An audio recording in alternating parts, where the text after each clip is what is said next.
Hello student, this is your physics teacher. तो हमने अभी तक जो लाइट में पढ़ा है वो रिफ्लेक्शन पढ़ा है और लॉज ऑफ रिफ्लेक्शन के बारे में पढ़ा, मिरर इक्वेशन के बारे में पढ़ा। और अब हम एक अगली फिनोमेना के लिए जा रहे हैं जो कहलाती है रिफ्रैक्शन ऑफ लाइट। देखिए, लाइट जब कोई स्मूथ सरफेस पे जो एक साइड पॉलिश से पड़ती है तो लाइट टर्न बैक होके आ जाती है। बट मेरे पास एक ऐसा ग्लास है, ठीक है, जो ट्रांसपेरेंट है, ठीक है। बट क्या है कि इसको अगर मैं इस पर लाइट, जैसे नॉर्मल आपको लेजर टॉर्च दिख रही है, लाइट यहाँ पे पड़ रही है और वो आपको रिफ्लेक्ट होकर दिख रही है। बट आपको पता है, जैसे हाथ पे भी मैं दिखा रहा हूँ, तो हाथ के उस पार नहीं जा रही है।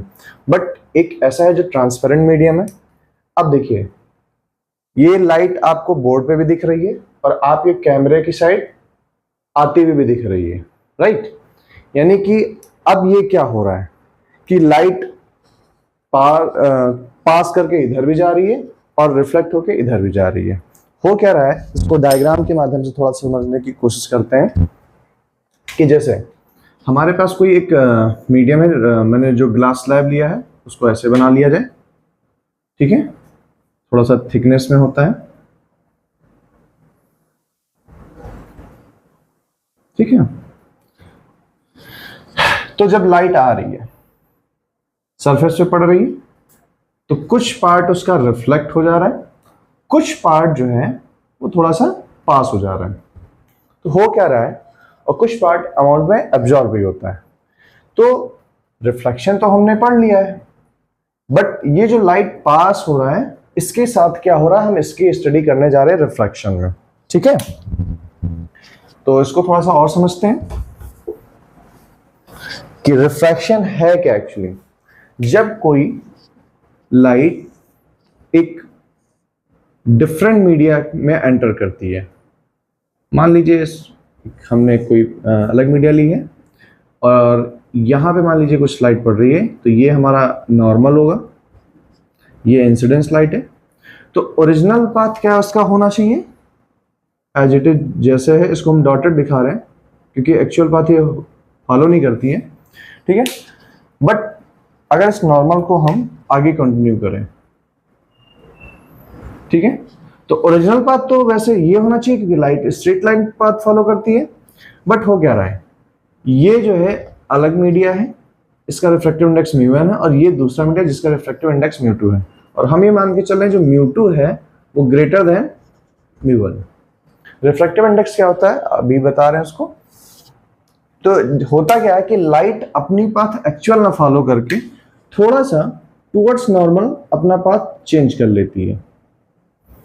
अब ये जो हो रहा है जिसकी वजह से ये अपना पाथ चेंज कर रही है, तो ये आपका एंगल जो नॉर्मल से लगा होता है ये इंसिडेंस एंगल होता है, और ये नॉर्मल से एंगल आपका रिफ्रैक्शन एंगल होता है। तो ये जो पाथ चेंज हो रहा है इस वजह से कि मीडियम चेंज हो रहा है, यही फिनोमेना क्या कहलाती है, रिफ्रैक्शन ऑफ लाइट। तो हम इसका डेफिनेशन क्या लिख सकते हैं, change of path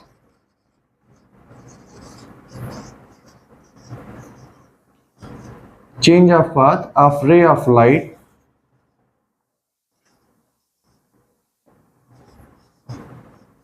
when traveling medium is changed।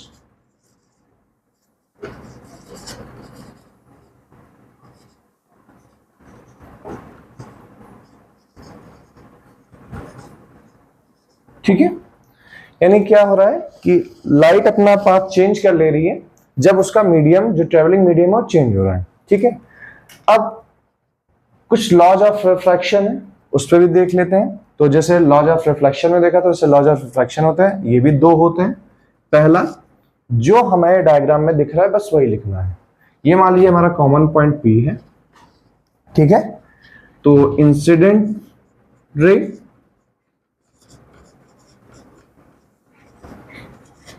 Normal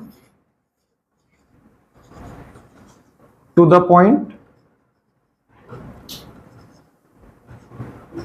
and refracted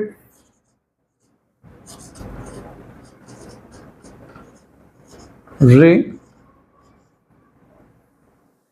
at the surface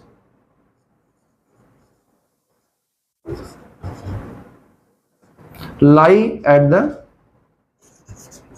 same plane.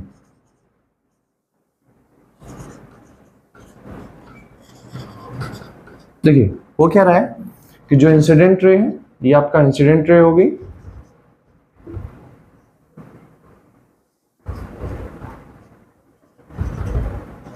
ये आपका नॉर्मल हो गया, और रिफ्लेक्टेड है। ये सेम पॉइंट ये अप्लाई करो जो कि सेम प्लेन में है। तो फर्स्ट लॉ सिंपल है, जैसे कि लॉ ऑफ रिफ्लेक्शन था, कॉमन ही कह सकते हैं। जो सेकेंड लॉ है, सेकेंड लॉ अगर बात करें, हमारे पास यहाँ दो एंगल्स मिल रहे हैं, ठीक है। The ratio of sine of incident angle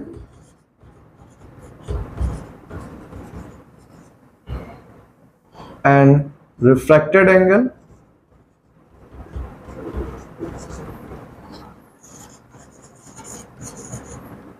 are the ratio of sine of incident angle and refracted angle are constant। इसको क्या लिख सकते हैं, कांस्टेंट को हम म्यू ले रहे हैं, तो साइन आई इंसिडेंट एंगल, साइन हमें इंसिडेंट एंगल का लेना है, रेशियो लेना है साइन आर के साथ, is equals to constant, let's say this is mu. What is mu? Mu basically refractive index है, जो कि है μ2 बाई μ1, ठीक है। अब ये जो रिलेशन आता है sine I by sine R equals to mu, इसको स्नेल्स लॉ कहते हैं। द अबव इक्वेशन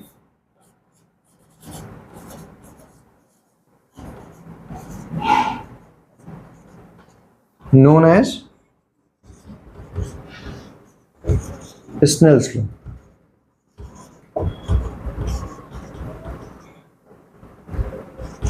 ठीक है, स्नेल्स लॉ को हम शॉर्ट फॉर्म में ये भी ले सकते हैं, mu sine theta is equals to constant.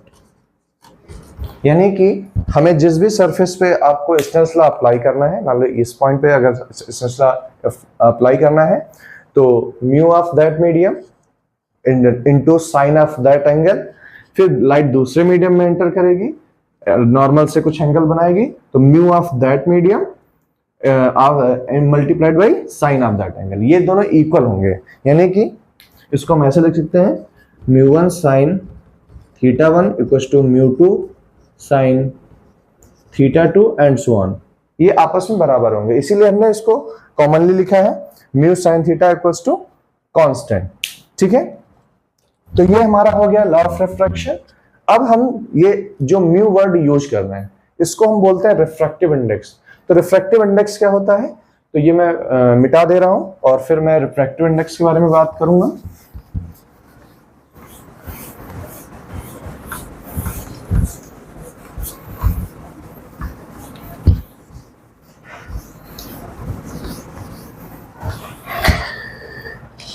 देखिए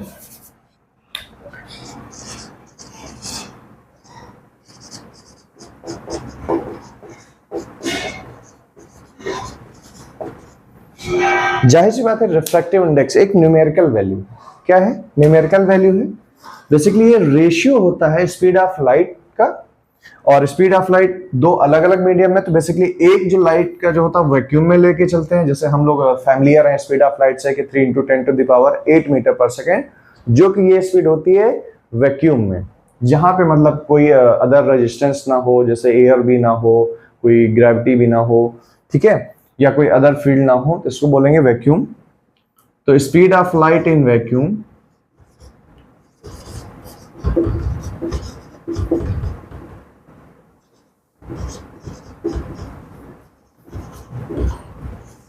अपॉन में स्पीड ऑफ लाइट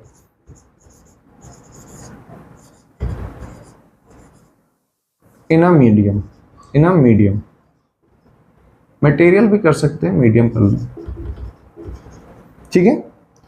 तो जनरली हम रिप्रेजेंट करते हैं speed of light in vacuum को c से, और speed of light in material मान लीजिए आप v ले लें। तो ये एक रिलेशन बनके हमारा आ जाता है कि what is refractive index, basically एक न्यूमेरिकल वैल्यू है और एक रेशियो है स्पीड ऑफ लाइट का कि स्पीड ऑफ कौन सी स्पीड से वो वैक्यूम में ट्रेवल करती है और डिवाइडेड बाय जिस भी स्पीड से वो किसी भी गिवन मीडियम में। अब इसको आप ऐसे रिजेंबल कर सकते हैं, ठीक है। जैसे हम आपको दौड़ने के लिए बोलते हैं, तो आप जैसे नॉर्मली आप ग्राउंड में दौड़ते हैं तो कैसे दौड़ते हैं, बहुत तेजी से दौड़ सकते हैं।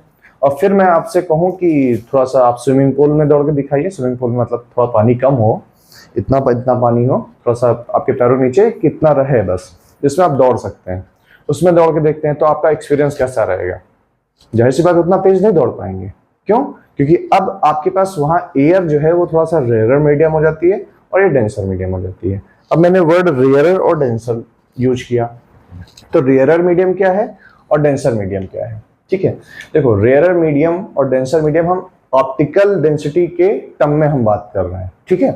कि जैसे लाइट की जिस मीडियम में स्पीड ज्यादा होगी वो एज अ रेयरर मीडियम होगी, और जिस मीडियम में उसकी स्पीड थोड़ी सी कंपैरेटिवली कम हो जाएगी उसको हम बोलेंगे डेंसर मीडियम।